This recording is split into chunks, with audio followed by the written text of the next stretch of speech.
Desde la República Dominicana, soy Ivonne Ferreira. Señores, aquí estamos ya en miércoles, la mitad de la semana. Avanzamos, miércoles y ya es 5 días de este año 2022. Ay, madre mía, ¿qué año? Casi 5.000 personas infectadas con el COVID. 5.000 personas infectadas con el COVID, y yo creo que es un buen averaje, que se adelantó, ¿no? Se adelantó, claro está, y como dijimos, tiene que ver con las actividades realizadas en diciembre, las reuniones y demás. Bueno, con una nueva variante que anda por ahí, que se está estudiando, la flurona, que veía hoy una entrevista que hacía en el Diario Libre, donde decía que República Dominicana todavía no se han identificado hasta ahora ningún caso de coinfección de COVID y de la influenza, y eso es mentira. Pues yo puedo dar fe y testimonio, por ejemplo, mi hija Camila, positiva a la influenza y positiva al COVID. O sea que sí se ha dado muchos casos, que si esto no significa que sea una variante extraordinaria, que necesariamente pueda ser más grave, aunque es profundamente infecciosa o contagiosa la variante Omicron, perfecto. Pero sí, claro, porque como ese caso, yo me imagino que habrá muchísimo por ahí, además de la gente que se han confundido, ¿no?, con el tema entre si la influenza o el Omicron. En fin, el caso es que, bueno, hubo reuniones, se está previendo tomar un grupo de medidas. Dentro de esas medidas están el tema, de la virtualidad, del tema del ausentismo laboral, que se han afectado en estos días las operaciones de los negocios, la incertidumbre por el tema de regreso a clases en esta quinta ola. Todo eso se está hablando. Pero lo que hay que hacer es, entre tanto, si son peras o si son manzanas, señores, pónganse su mascarita. Yo soy de las que salió agraciada con el COVID, ya les conté, pero aquí, ¿verdad? Mira mi tacita. Les gusta, que soy Ivonne Ferreira, mira qué linda. Eso fue de mi grupo, del chat, con Fanny a la cabeza. ¿Sabe qué hay aquí? Aquí hay jengibre y cúrcuma, mucha canela, mucho vitamina C. Con esto he lidiado con esta segunda infección del COVID, y por supuesto corriendo mucho, haciendo mucho running, mucha actividad. Lo que podemos hacerlo porque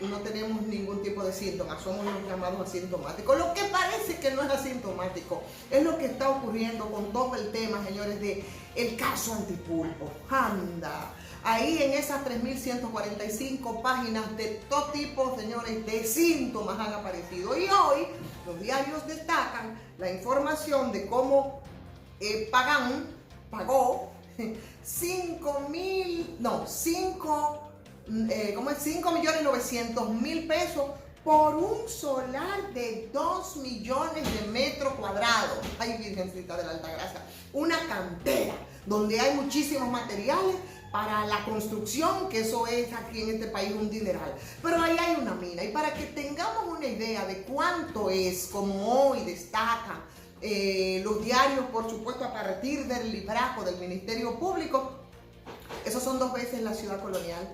Y tuvo el tupé, a través del Banco de Reserva, de venderle a este señor por 6 millones de pesos, una propiedad que es del Estado,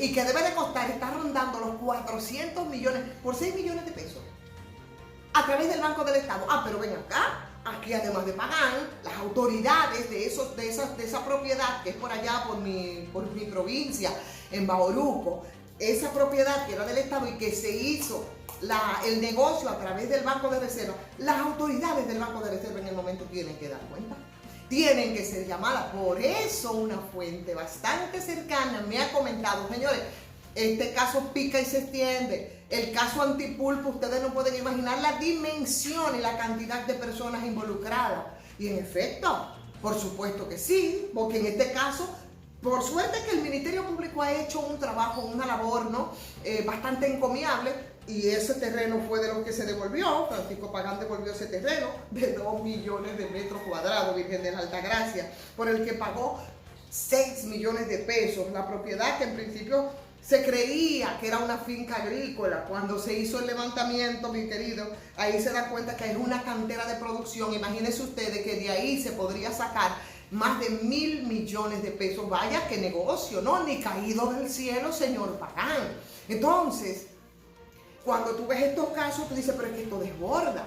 Y tú quieres ocuparte de otros, pero que nos desbordan aquí en este país los casos. O sea que esto, que es en el municipio de Tamayo, allá en Bauruco, y que los vecinos ahora, después de haber sido, después de que fue entregada por Pagán, esperan entonces que eso sea usufructuado y que sea explotado para que impacte a favor de la comunidad, que eso iba a ir a los bolsillos de un solo y nadie se daba cuenta.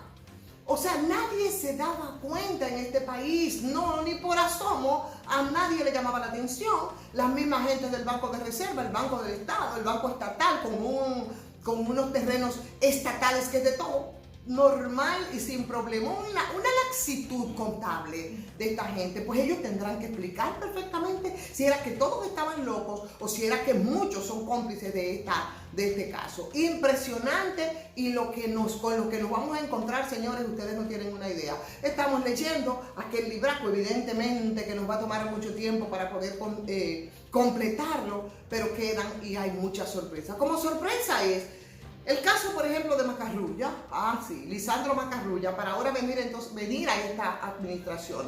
Y lo que dijo mi queridísima, bien ponderada y bueno, y respetada, doña Milagros Ortiz Bosch. Doña Milagros Ortiz Bosch dijo en el día de ayer, ofreció unas declaraciones que la verdad me dejaron muy abierta, porque cuando se les habló de que por qué no se ha estado investigando al señor Lisandro Macarrulla, que es el jefe de los ministros en esta administración, ¿no? Porque es el ministro de la presidencia, que por qué no se estaba investigando por el asunto de más construcciones que tiene que ver con el caso de la Nueva Victoria. Y doña Milagro dijo que porque los que están involucrados ahí son otros miembros de la familia y que no es el señor Macarrulla. ¿Y dónde están esos otros miembros de la familia? ¿Y quién encabeza esos negocios familiares? ¿Y cuál ha sido mencionado? ¿Qué otro nombre, además de Lisandro Macarrulla, que ya dijo doña Milagro porque no está siendo investigado? ¿Cuáles son los que estaban al frente de esas empresas? ¿Qué va a pasar con eso? Porque estamos hablando, mientras tanto, Jean Alain está preso.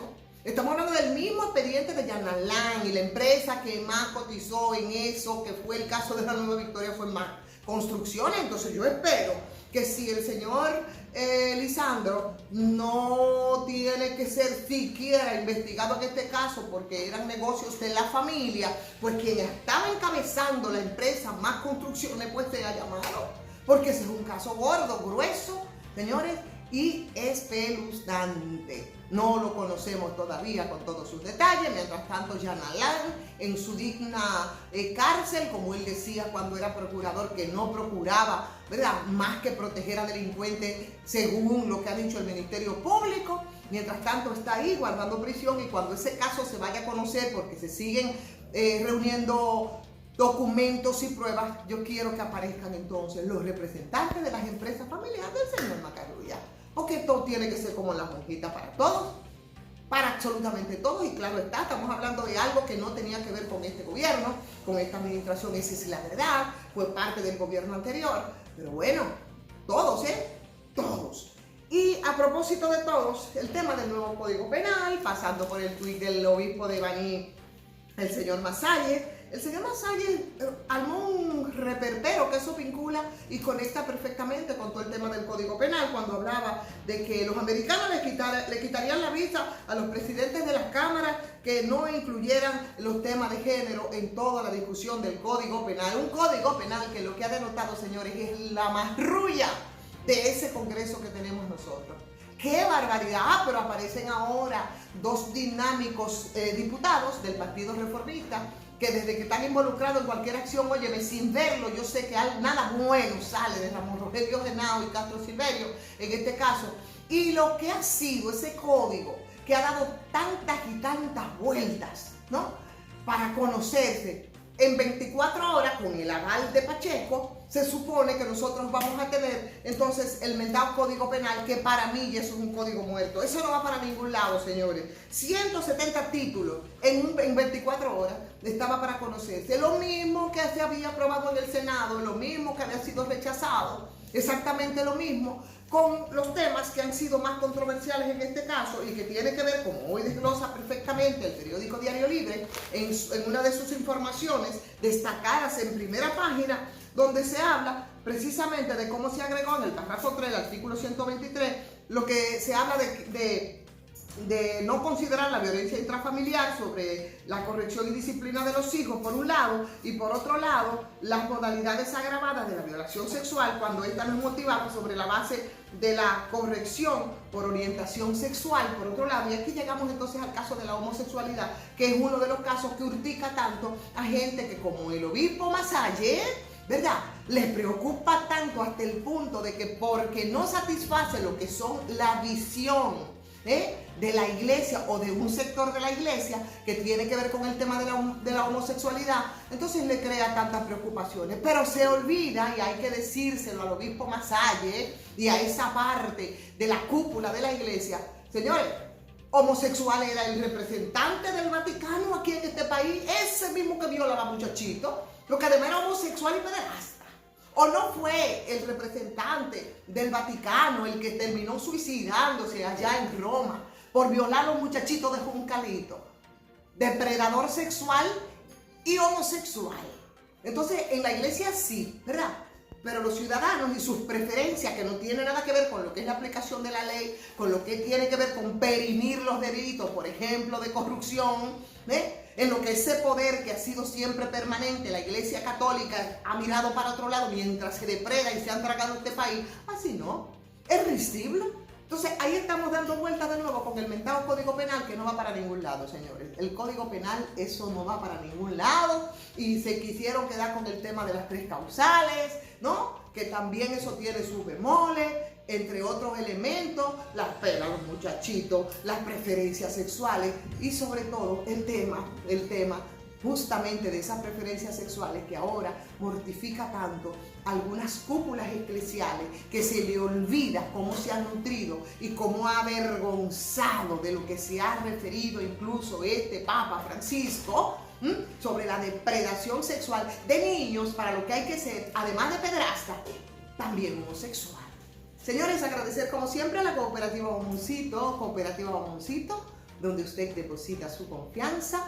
Sardinas y Mar, muchas gracias, y sobre todo a todos ustedes por el apoyo que cada día en el seguimiento de estas transmisiones nos hacen, nos dan. Vamos a compartirla para que sigamos creciendo, vamos a opinarla y sobre todo vamos a suscribirnos también a patreon.com. Soy Bob Ferreras.